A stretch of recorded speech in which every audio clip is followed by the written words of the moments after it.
Sziasztok! Sok szeretettel üdvözlünk mindenkit a blogban júliusi podcast adásában. Bács Anna Mária vagyok, és itt van velem a Bodnár Viktor és Krocsek Attila.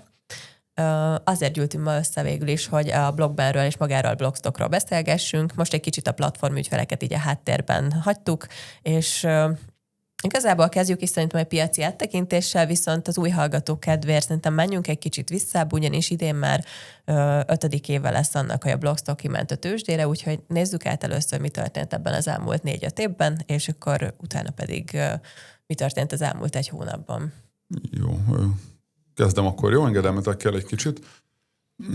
Visszamennék 2021-ig, 20-21-ig a Covid időszakba. Ez azért fontos szerintem látni, mert ha valaki csak ma szeretné értelmezni a kriptopiacot, az nem, tehát szerintem érteni kell hozzá az, hogy változott meg a piac, és miért vagyunk itt ma ebben a nagyon jó világban és jó helyzetben.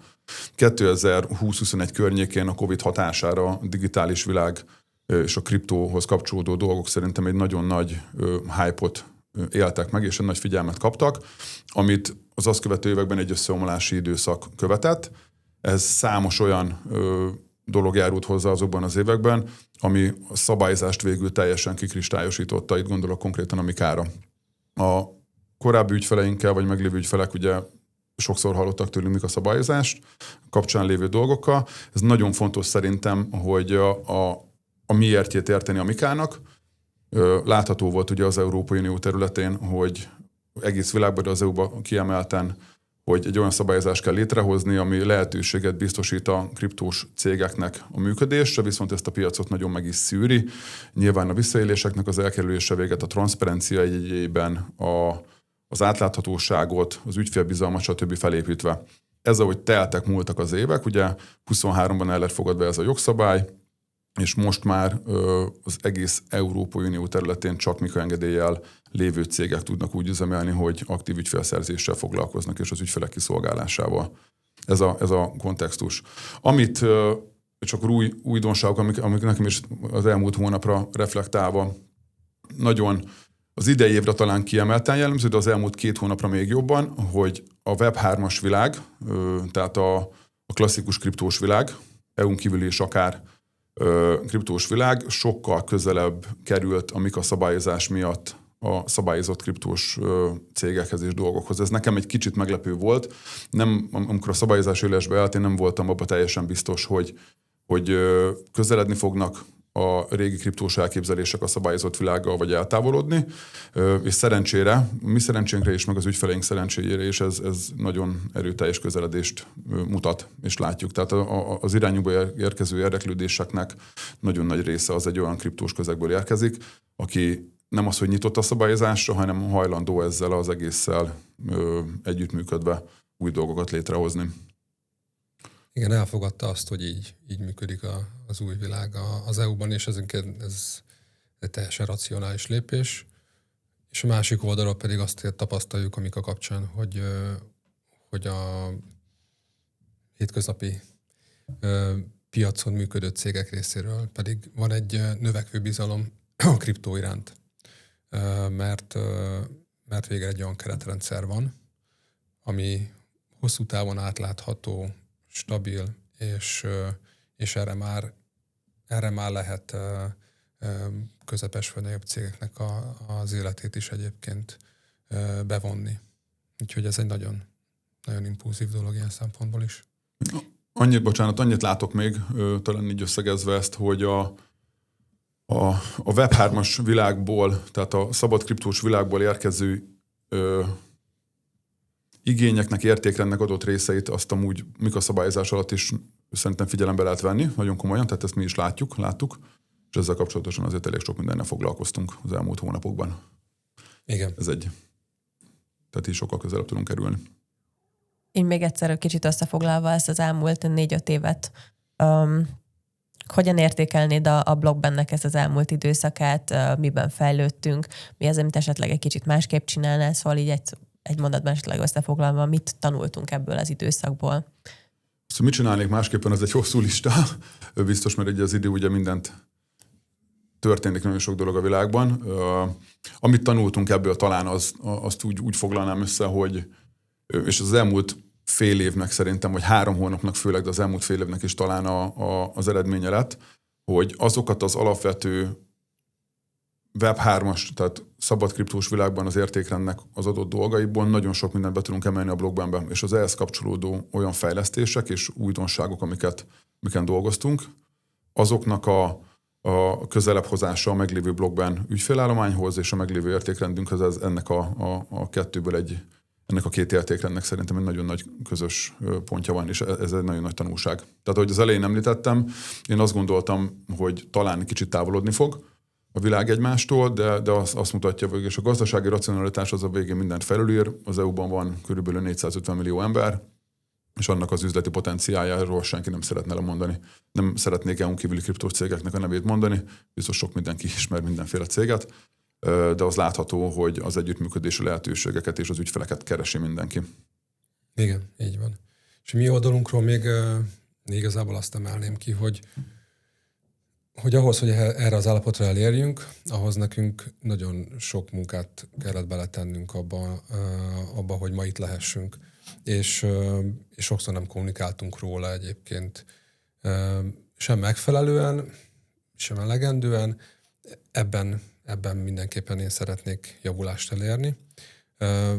Voltak olyan dolgok, amikről nem beszélhettünk, mert például egy folyamatban lévő eljárás nem beszélhetsz. Tehát az egy olyan dolog és körülmény, ami rendkívül intenzív dolog, nagyon-nagyon sok szakmai réteget érint a cégben, tehát hogy gyakorlatilag mindenkinek kell vele foglalkoznia, de ez egy nem nyilvános folyamat. Emellett egyébként nagyon sok olyan üzletfejlesztési dolog van, amit viszont úgy érzem, és remélem, hogy ez majd visszaigazolás is nyár, hogy megtanultuk, vagy megtanultuk, hogy kell, és lehet jobban kommunikálni. Igen. Tudom, hogy most sajnos Szabolcsi András nincs velünk, ugye az informatikai igazgatónk, viszont technológiai oldalról esetleg tudnátok valamit mégiscsak elmondani erről az időszakról? Hát akkor ezt kezdem én az Andris helyett. Létrejött egy olyan rendszer, most már a Mikás cég alatt is, ami egy jól megalapozott, teljesen tervezett és kifinomított feature set struktúrának az alapjait adja meg, amire már sokkal könnyebb és sokkal szabadabb, nagyon magas minőségben a fejlesztés, és nagyon-nagyon sok erőt és energiát fordítottak a kollégák, lehet azt mondani, fordítottunk arra, hogy mind infrastrukturálisan, mind magában az architektúrában minden olyan elemnek megfeleljünk, ami szükséges, és a lehető legjobb üzlettámogatást tudja a Blockbennek adni. Nagyon, nagyon értékes az infrastruktúránk is, jó költségaránnyal dolgozunk, úgyhogy egy jó IT alap épült fel a cég alá, ami természetesen sosincs kész egy ilyen rendszer, tehát folyamatosan jönnek az új igények, és jönnek a fejlesztési irányok, de ettől függetlenül ez egy hatalmas munka volt az elmúlt egy évben. Azért ott van egy DORA compliant-ség is, aminek meg kell felelni a Mika alatt is minden pénzügyi szolgáltatónak. Igen, annyit még talán, hogy a skálázhatóságra nagyon figyeltünk, tehát az új Mika alatt élesbeállás azért az nem volt annyira egyszerű, ugye arra emlékszünk mindannyian, tehát ott azért voltak benne buckák, és egynél több bucka, fogalmazunk így, viszont abból tanulva látható, hogy inkább hosszú távra terveztünk ebben, és nem szerettünk volna gyorsan ilyen rapid eredményekkel előállni informatikai oldalról sem, hanem inkább megalapozva, hogy említetted, és szavatolva azt, hogy a későbbiekben a jó skálázhatóságnak az alapjai is meglegyenek. Időzítésre még reflektálnék annyit, ugye volt egy olyan kérdésed is, vagy valamelyikőtök mondta, hogy időzítési kérdés. A Mika kapcsán folyamatban lévő kérelmekkel vagy eljárásokkal ugye nem beszéltünk róla. Most, hogyha megnézitek a Mika kérelmünket, ott is az egy nagyon gondos munkával, még mai napig egy csodának tartom, hogy nem szivárogtak ki annak részletei. Most is ugyanolyan gondos munkával vigyáztunk arra, hogy ne szivárogjanak ki azokkal a újdonságokkal, amik most a roadmapünkön vannak semmi, és nyilván ezt egy tömegben szeretnénk ezzel ugye elindulni. Tehát ez, hogy csendesebbek voltunk, mint sokan szerették volna, ennek nem az oka, mert nem történt semmi, csak kifejezetten vigyáztunk arra, hogy kész dolgokkal induljunk most már el. Akkor végül is igazából a technikai megújulást követően egyébként a Blockstock is meg fog újulni, hogyha jól tudom. Igen, jól tudod. A Blockstockot egy kicsit újra gondoltuk. Az eddigi feature-ökre, az eddigi platform tokenségére még rá tudtunk építeni egy réteget, amivel egy különleges modellt alakítottunk ki, és egy különleges tokent hoztunk létre. Ez már nem csak egy platform token, hanem egy igazi ökoszisztéma gerince, és igazán létre tudott jönni egy utility token struktúra a Blockstockkal. Olyan szép idegen szavakat szeretsz használni, de mondd már el, légy szíves a hallgatóinknak, hogy mit jelent az, hogy utility token. Igazából eddig is az volt.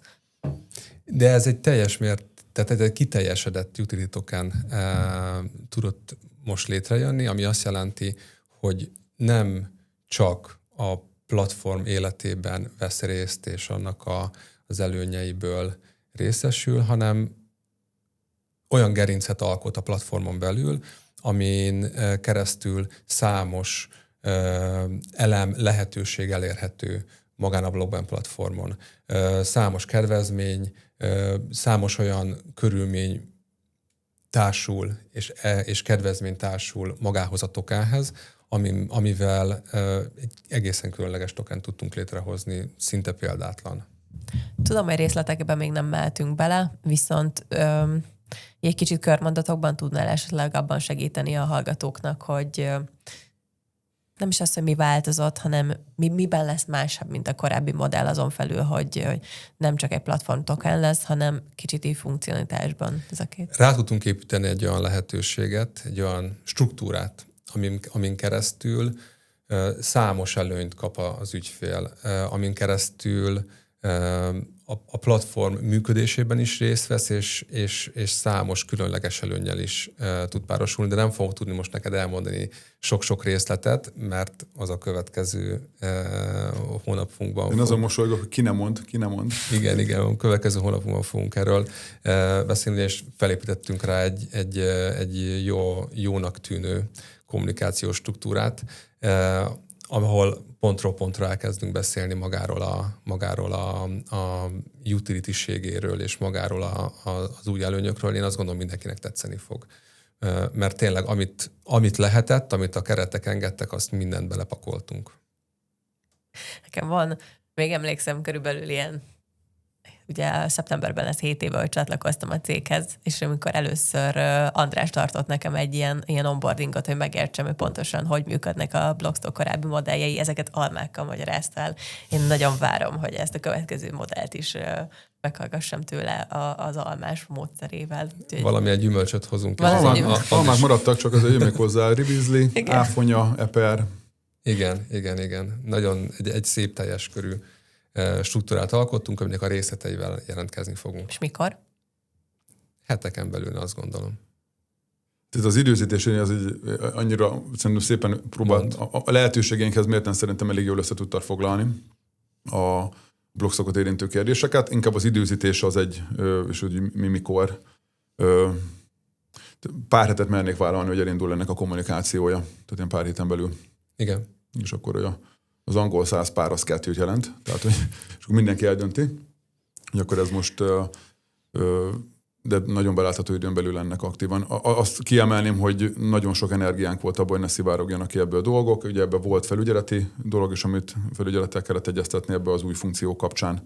Tehát szerintem az időzítésnél fontosabb kérdés most az, hogy miért most és miért így, és az szerintem a fő üzenetünk, hogy a meglévő ügyfeleknek nagyon sok újdonságot fog tartalmazni az újdonságok a Blockstock kapcsán, valamint a Web3-as világból egy extrém attraktív tokent csináltunk. Tehát látjuk ezeket, látjuk a roadmap-et előttünk, hogy merre megyünk, mik vannak előttünk, látjuk azt, hogy a tőzsdék mennyire érdeklődnek ez iránt, és ennek megvannak azok az előnyei szerintem, amit az ügyfeleknek oda tudunk adni. De nem csak izoláltan nézném a Blockstockot, hanem az út, amin végig megy. Viszont úgy tűnik, hogy szerencsére tudtunk vigyázni arra, hogy ne szivárogjanak ki ennek a finomságai, amiket most a következő pár héten belül elkezdünk kommunikálni. De nyilván ugye az volt a célunk velem, mint amit a Mika kérelmünk kapcsán is, hogy tartjuk addig magunknál az információt addig, amíg nem szeretnénk róla beszélni, és szerintem ez nagyságrendileg meg is tudtuk oldani. Igen. Szerintem azt egyébként fontos látniuk az ügyfeleinknek, hogy azért nem szeretjük a szivárgásokat, mert valamit annyira titkolni szeretnénk, hanem amikor nem felügyeleti okai vannak a titkolózásnak, akkor az, hogyha kiszivárog egy információ, akkor teljesen kontextustalan lesz. Tehát egyszerűen ezt az új blogstockot, ezt teljesen egyben kell értelmezni. Ez így igaz. Struktúráltan fogunk róla kommunikálni, igen, abszolút a terv. Igen. És végig is mit fog látni a közösség? Mit fog látni? Azt fogja látni, hogy egy nagyon tiszta útja van a cégnek.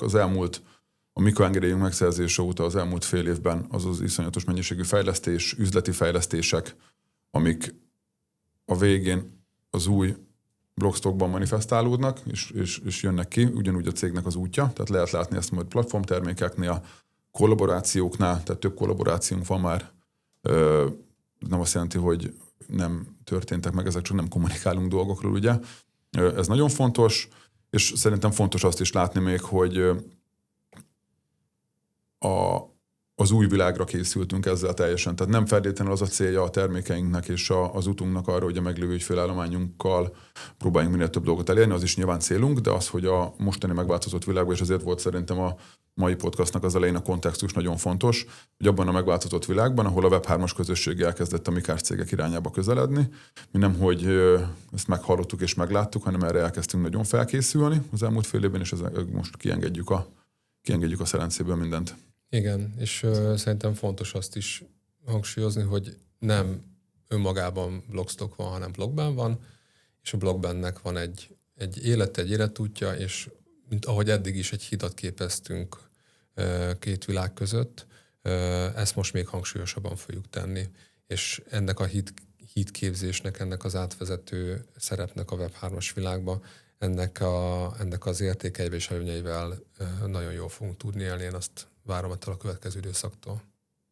Igen. Sajnos András ugye nem tudott részt venni ezen a beszélgetésen, viszont szerintem ő szokta nagyon jól összefoglalni ezt, hogy van a blogban, és van a blogbennek a fejlesztése, és a BSO is a fejlesztése, hogy az egy ilyen csokor, illetve vannak a platform ügyfelek, hogy hiába nagyon fontosak nekünk a platform ügyfelek, viszont lehet, hogy lesz olyan ügyfél, aki 1 évig, 2 évig, 3 évig, vagy 1-2-3 hónapig lesz velünk, viszont a blogbenne hosszú távra tervezünk, és teljesen más, hogy a blogbennek, mint cégnek és a BSO-nak külön kollaborációi fognak jönni, új szolgáltatásai lesznek, tehát hogy ez a kettő bármennyire is egy ökoszisztémát alkot, teljesen elkülönül egymástól igazából. Igen, amikor egy platform token, vagy amikor egy platform ügyfél megérkezik hozzánk, akkor annak a tokennek, amit számára kibocsátunk, annak több lépcsős életútja van, és bizonyos lépcsőket lehet rövidebb időre vagy hosszabbra húzni, de ugye alapvetően sokáig van velünk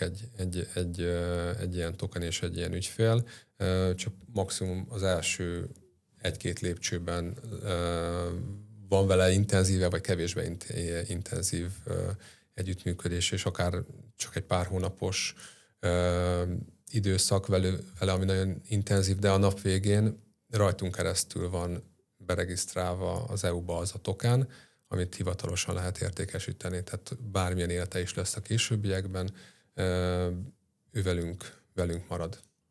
Igen, szerintem ez is nagy tanulság az elmúlt időszakból, hogy és ugye annyit elmerek árulni, hogy van webes fejlesztésünk is, tehát megújul valamilyen szinten, valamint újul a websájtunk is. Nyilván, ami ugye elkezdi azt még jobban figyelembe venni, hogy egy platform ügyfélnek az élete az egy saját élet. Nyilván azokon a kereteken belül, amiket mi biztosítunk neki. De mi egy platform vagyunk, egy nagyon, azért mosolygok ezen, de egy nagyon-nagyon menő és nagyon egyedi platform tokennel, egy jó utility tokennel, a Blockstockkal, és nekünk ez a fő fókuszunk természetesen, azon túl, hogy a lehető legtöbb és legjobb minőségű platform ügyfelet attraktáljuk és engedjük ki. De ez nagyon fontos, hogy minden platform ügyfélnek saját külön élete van. És azt már látjuk itt az évnek a második felére haladva, célunk volt az, ugye, hogy azonnal nagyon sok tokenünk legyen kint, látván itt a prioritásainkat, és látván, amit most a Blockstockkal tudtunk elérni, és látván, amit a platformmal elértünk, nyilván mindenféle prioritás van, de az látható, hogy olyan platformügyfelekre van szükségünk nekünk is, meg a közösségnek is, akik önállóan életképesek és erősek, és tudják a saját érdekeiket képviselni a kereteken belül. És mi egy jó eszköz vagyunk nekik ehhez. Igen, és ebbe szeretnénk nekik segíteni. Tehát nagyon szeretjük azokat, és nagyon az újonnan érkezőkön is, akiket már láttunk, és van több mindenki sorba állítva, erről beszéltünk, de most nagyon sok új érkezett, akinek meglévő közössége van, olyan szektorból érkezik, ami esetleg vagy regulált, vagy nem, pénzügyi szektor esetleg, vagy más szektorokból, de ez egy nagyon fontos ismérve egy jó platformügyfélnek, hogy tudja az érdekeit képviselni, és van egy közösség körülötte, aki tud mozgatni. Ez talán az egyik legfontosabb. Így van. Igen, én az eddig bemutatott roadmapünket is nagyon szerettem, viszont ismerve az úgymond új roadmapünket, vagy egy kicsit módosított, felfejlesztett roadmapünket még jobban várom, így ezt az elkövetkező időszakot, sőt igazából év végéig mondhatni, ameddig itt tisztán ellátok. Ez egy kifejezetten izgalmas és intenzív időszak lesz szerintem.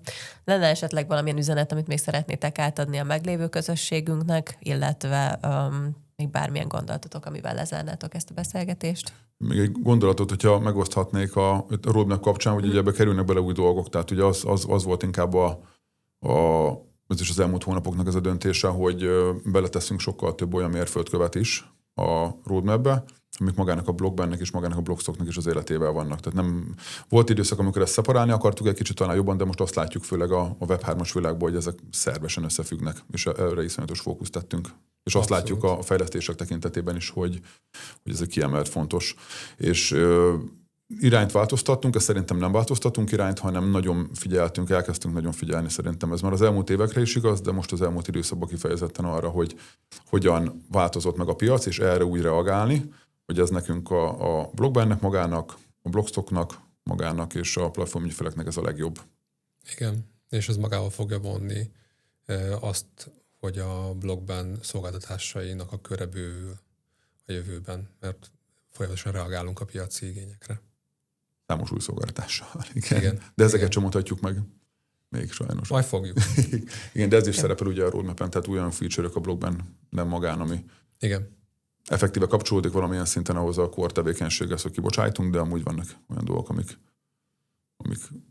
újak. Így van. Rendben, köszönöm szépen a beszélgetést nektek, az ügyfeleinknek köszönöm, hogy meghallgatatok minket és a türelmeteket is, és további nagyon izgalmas időszakban kövessetek minket a Facebookon, olvassátok a hírleveleket, és akkor augusztusban is ugyanígy remélhetőleg már 4-en jelentkezünk. Köszönjük szépen. Köszönjük szépen. Ezt.